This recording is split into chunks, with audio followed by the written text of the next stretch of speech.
সিলেট বিমানবন্দর থানা পরিদর্শনে গিয়েছিলেন স্বরাষ্ট্র উপদেষ্টা অবসরপ্রাপ্ত লেফটেন্যান্ট জেনারেল জাহাঙ্গীর আলম চৌধুরী। এ সময় গার্ড অব অনার দেওয়ার জন্য লাল গালিচা দেখে পুলিশ সদস্যদের উপর ক্ষোভ ঝাড়েন তিনি বলেন, লাল গালিচা না রাখতে বলার পরে রাখা হলো কেন, এগুলো এখনই উঠিয়ে ফেলতে বলেন তিনি। এক পর্যায়ে তিনি বলেন, কামডা করো না, আকামডা ঠিকই করো।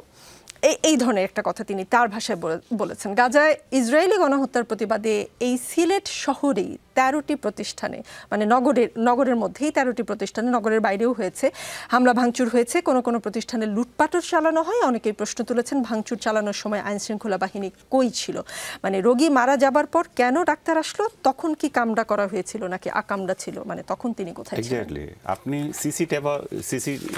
সিসিটিভি লাগিয়ে রেখেছেন। এই ঘটনার পরপরই কিন্তু পুলিশ প্রধান বক্তৃতা দিলেন এবং বিডার যে চেয়ারম্যান ওনারা একটা স্টেটমেন্ট গেল যে এটা নিন্দা করে ওই দিন। তো এবং পুলিশ প্রধান বলতেছেন যে আমরা সিসিটিভি দেখে তাদেরকে শনাক্ত করব।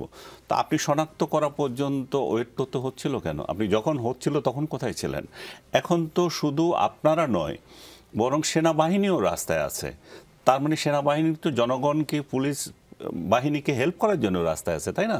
তো সেনাবাহিনীর উপস্থিতি সোসাইটিতে থাকার পরেও, সোসাইটি নেই কি বলবো আমি, যে সিভিল প্রশাসনে থাকার পরেও যদি এটা হতে পারে, তার মানে আপনি কি করছেন? আপনার এই সমস্ত গল্প দিলে তো হবে না যে আপনি রক্ষা করবেন। এখন কতগুলো ছোড় ছেঁচড় আপনি ধরে ধরে আনবেন, দেখাবেন। তো দেখান, তাতে কি হবে? যেটা হওয়া তো হয়ে গেছে। এত বড় একটা সম্মেলন হলো, যেটাকে রাষ্ট্রের টাকাই তো খরচ করে এটা করছে, এটা তো কার ব্যক্তি টাকা না, আমার আপনার সবার টাকা। আমরা এটা কেন করছি? আমরা বাংলাদেশ, আমরা কেউ কি এখানে আমরা যারা আছি তারা কি চাই বাংলাদেশে ইনভেস্টমেন্ট না হোক? আমরা তো সবাই চাই সেটা। সেই জায়গাটা আপনি যে এত খরচ করে, এত কষ্ট করে একটা ব্যক্তিকে, আপনি ওই ভদ্রলোক উদাহরণ দিলেন যে বিরাট স্যাক্রিফাইস করে চলে এসছে, HSBC চাকরি করতেন উনি, সিঙ্গাপুর থেকে চলে আসছেন, অনেক স্যাক্রিফাইস করে চলে আসছেন। এখানে প্রতিবন্ধী বানানো হয়েছে, এটা কিছুই না।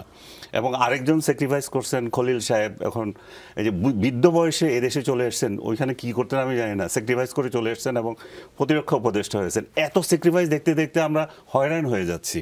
এই স্যাক্রিফাইস করতে করতে এখন কি হচ্ছে, আমরা কি পাচ্ছি, সেটার কোনো হিসাব নাই। এই যে বললেন, এই ভদ্রলোক, আপনি আমাকে আগে যে কোয়েশ্চেন করেছেন আমার জবাব দিতে পারিনি আমি, যে 5 বছর থাকবো। একজন জনগণ বলতে পারবে, আমি বলতে পারি, আপনি বলতে পারবেন যে এই সরকার এত ভালো কাজ করছে, আমরা তাদেরকে আরও 5 বছর দেখতে চাই। ইনফ্যাক্ট আমি নিজেই চাই, বিশ্বাস করুক কেউ না করুক, যে তারা যদি একটা এখানে মব নিয়ন্ত্রণ করতে পারে, মৌলবীদের নিয়ন্ত্রণ করতে পারে, এবং মিলিটারির সাথে তাদের যদি ভালো রিলেশন থাকে, সহযোগিতার রিলেশন থাকে, ডক্টর ইউনূস আরও 5 বছর থাকলে আমাদের কি আসে যায়?